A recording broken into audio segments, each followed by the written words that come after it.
Extreme caution here, man, and I am going over the official NXT Stand and Deliver card. Overall, I really enjoyed this pay-per-view. This pay-per-view was really great from start to finish. It was barely any things that I really have any complaints about, but there are a few things I am going to go over. But overall, I thought it was a really great show. I don't know if I would say it was better than last year. I think last year was a little bit better, similar to how WrestleMania 40 last year. I just think a lot of things fell into place last year that just made it the perfect show. This year was still great. The matches was overall great. The story that they told was also great. Really enjoyed this show overall, but I'm going to go ahead and jump straight into the review. The first match we're going to start off with is the pre-show match. I didn't know it was a pre-show match before, but start off with the women's elimination tag match between Gigi Dolan and Tana Paxley, the Metaphor Girls with Jakara and Lash, Roxanne and Cora Jade, and Fatal Influence. During the match, you end up getting Roxanne Perez ends up leaving the match, leaving Cora all by herself, so they end up getting eliminated. Then you have Gigi Dolan and Tana Paxley wins the match, so now they're the number one contenders for the WWE Tag Team titles, so they either face Liv and Raquel or Lyra and Bayley. Okay, I don't understand why did they have Roxanne abandon Cora Jade. They did not build this up at all because they was doing this thing where they was doing this thing between Cora and Roxanne potentially turning on one another, but then they stopped that storyline for weeks and they haven't put Cora or Roxanne on television for weeks. And then they just randomly had Cora Jade become her tag partner for whatever reason. Because the last time we seen them both on TV was Cora Jade attacked Roxanne with a kendo stick. And then that was the end of that. And then they randomly did it last week where they randomly made Cora Jade tag with her.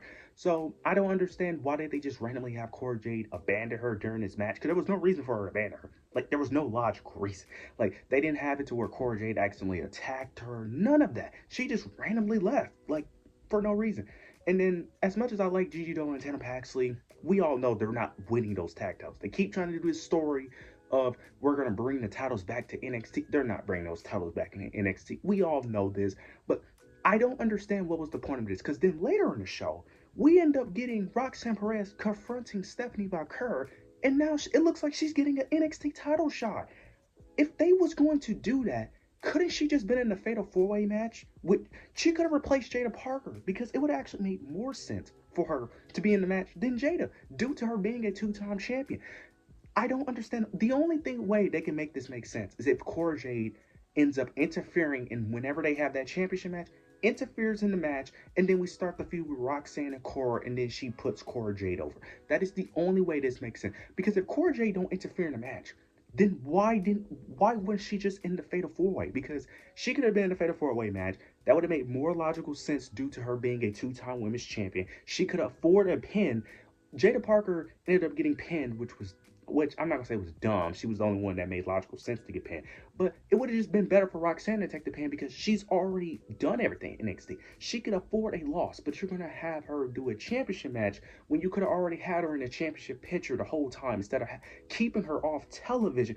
It just don't make sense. I don't understand it. We could have got to the same point in a different way if you just would have, booked them to continue to have that friction. But no, you wanted to stop booking both of them and then randomly put them on this tag match for whatever reason. But nonetheless, Gigi Dolan and Tana Paxley pick up the victory. Happy for them to a degree, but we all know how this is going to end next week, Tuesday, with them losing their title match. Afterwards, we end up getting Ricky Saints versus Ethan Page. This was a really good match. Now, it started off a bit slow, mainly due to the crowd. And the crowd was very inconsistent for majority of the show until mainly like the main event. The crowd, I'm hoping the crowd tomorrow and later on tonight, it's better for WrestleMania because the crowd was very up and down. They wanted to make a noise when they wanted to. Then there was moments where they was completely silent. And when they was silent, it's not like the match was bad. It was just for no reason they was just silent and then they randomly get loud. Hopefully later on tonight for night one and then for night two at Mania that they're loud the entire show because it's like they wanted to pick and choose when to be loud. But overall, this was a really good match. Really enjoyed this match. Really solid match from both men.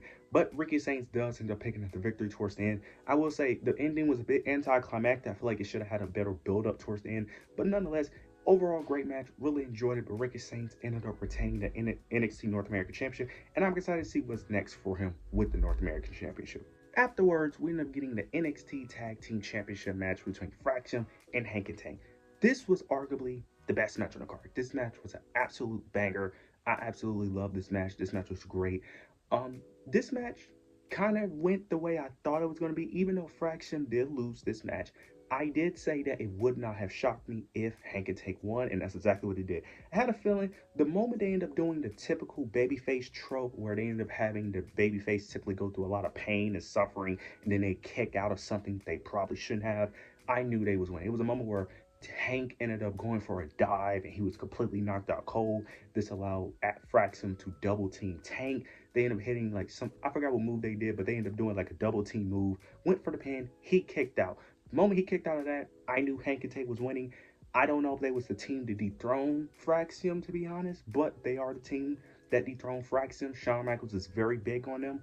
We'll see how the tag team division works out with Fraxium losing. I'm assuming they have to go to the main roster now, because if they stay in NXT, I don't understand the point, because there's nothing left for them to do in NXT.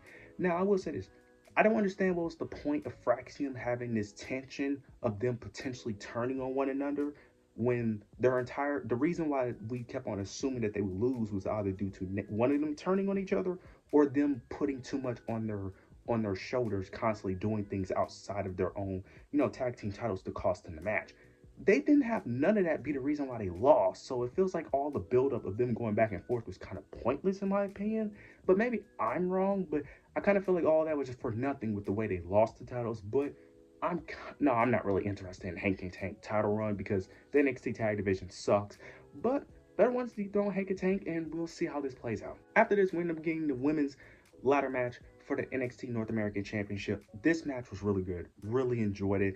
Really love what they did here. And they got the correct winner with Sol Ruca winning. She was one of the people I thought who had the highest chance of winning. I did pick Zarya, but Zarya and Sol was the main two people that really was the MVPs of this match. This was great. The main story that they told in this match was really between Zarya and Sol with their friendship. He had Sol Ruca constantly protecting Zarya throughout the match. Towards the end of the match, you end up getting a moment where they're both climbing the ladder, and they both don't want to attack each other. They're both looking at the championship. They both don't want to do it. They both, don't want to attack each other, but they end up going back and forth. Sol Ruca ends up getting the advantage, ended up knocking Zarya off the ladder. Then you end up getting Izzy Dame interrupting Sol Ruca, grabbing the championship. She ends up hitting a Soul Snatcher off the ladder. Then you get Kalani and Lola Vice. They come in the ring, and she ends up hitting a double Soul Snatcher onto both of them. Climbs up the ladder, and now she is your new Women's North American Champion. I like it. I wanted Zarya to win, but I do see a deeper story within Sol Ruca winning, because I could easily see Zarya being jealous of Sol Ruca eventually turning on her, then eventually turning heel, deep throwing her. That's what I'm predicting, but we'll see how it plays out. But this match was really good. I really enjoyed this match. You could argue this was arguably better than the first ladder match that for the one where Kalani won to become the first North American champion for the women. So this was really good. Really enjoyed the match. Really, really loved what they did here, and I'm excited to see how this plays out. Now we end up getting the D'Angelo family versus Dark State. Not gonna really go over the match. The match was all right. This is one of the low points of the show until the heel turn, the official heel turn. Towards the end of the match, you end up getting Tony D'Angelo and Channing Stacks ended up having a moment where he ended up having a crowbar. He wanted him to give the crowbar to the referee. Tony D'Angelo wanted Channing Stacks to give the crowbar to the referee. He does. Tony D'Angelo has his back turned, and then that's when Channing Stacks ends up low blowing Tony D'Angelo, betraying him during the match. This allowed Dark State to pick up the victory. Okay, I like the turn. I don't like that they did it during the match, because you didn't need Dark State. You didn't need the heel turn to happen during the match for Dark State to win. Dark State should have won this match by another way, and then you could have had because afterwards you have Dark State celebrating the ring, but the problem is everyone is focused on Channing Stacks. No one cares about Dark State. People are focused on Channing Stacks. You should have had Dark State win in another way. Then you could have had Dark State leave. Then you could have had Tony D'Angelo and the family have a standing ovation. Then he betrays them. That way each group gets their shining moment. But this kind of just overshadowed Dark State. I feel like the turn should happen after the match. I'm still interested in the turn, but it should have happened after the match, in my opinion, not during. But overall, I enjoy what they did here. I can't wait to see how this plays out. Then afterwards, they end up having a segment where Cruz Lufino and Stacks have an interaction where he ends up saying that he's going to talk to Lucifino on Tuesday of why he did what he did. So we don't know if Luca is going to join Stacks or stay with Tony. So it's very interesting to see how this plays out. I'm excited for it, and I can't wait to see how this all plays out. Now we end up getting the Fatal 4-Way for the Women's NXT Women's Championship. This match was very underwhelming. It wasn't bad. It was a good match, but it wasn't as good as it should have been. It was a fine match overall. Stephanie Parker retained. I don't really need to go that in depth of this match. Jada Parker, of course, took the pin as we all knew she was. Like I said, Roxanne Perez could have easily been in this spot, but like I said, the match was good. I just felt like the women didn't have no chemistry at all. Like I feel like it was a bit sloppy at times. It was a bit slow. Overall the match was good, but I felt like the women just didn't mesh well together. And this was one of the matches I did fear was not going to live up to the hype because this was just thrown together last minute. This should not have been a Fatal 4. This should have just been a triple threat, or you should have just had Roxanne in this picture. Because, like I said, as much as I love Jada Parker, she's a main event talent, but due to Jordynne Grace, Stephanie, and Julia being the way they are, it just doesn't make much sense for her to be in this picture. She should have been in a North American picture, but they put her in the NXT title picture for whatever reason. But Stephanie Parker retains. Interested to see what she does with her championship reign. Looks like Roxanne's her next opponent, so we'll see how that plays out. Now we get the main event, and this main event was amazing. This was a banger match. I was one of the people who was critical of Javon Evans being in this match, but bro, throughout the build of this match, I really love what Javon Evans was doing, and I'm great he was in this match because he was the star of this match, which is very shocking because Oba Femi is typically the main attraction, the main star of all his matches, but bro, Javon Evans was the MVP of the match. He was the most entertaining thing of this match. The things he does in this ring is just ridiculous for a guy his age. Because I think he's younger than me. I think he's like 19. He's younger than me, and he's doing the stuff he does in the ring. This is crazy. This match was an absolute banger. But towards the end of the match, Oba Femi, of course, retains. We ended up getting a moment where we ended up getting some crazy stuff. We had a moment where Javon Evans ended up getting thrown through the barricade by Oba Femi. We had Trick Williams slam Oba Femi through a table. Another crazy spot where Javon Evans actually picked up Oba Femi and ends up body slamming. This match was an absolute banger, but Oba Femi, of course, is a retaining. A lot of ways you could go with this. Javon Evans continue to chase Oba for the title. We have Trick Williams potentially going to the main roster, which he should because there's nothing else for him in NXT. Or are they going to make him turn heel? He has a heel run. You could do that. There's a lot of ways they could go with this story, so I'm very interested to see how this plays out. But overall, this was a great call. This is a very great card, a great show. I really enjoyed every match on the card, and even the match I didn't like, there were some things I liked, like the Channing Stacks heel turn, for example. But this is a really great show. Really enjoyed it. You guys let me know your thoughts and opinions below. Make sure you like, comment, subscribe. But yeah, that's it.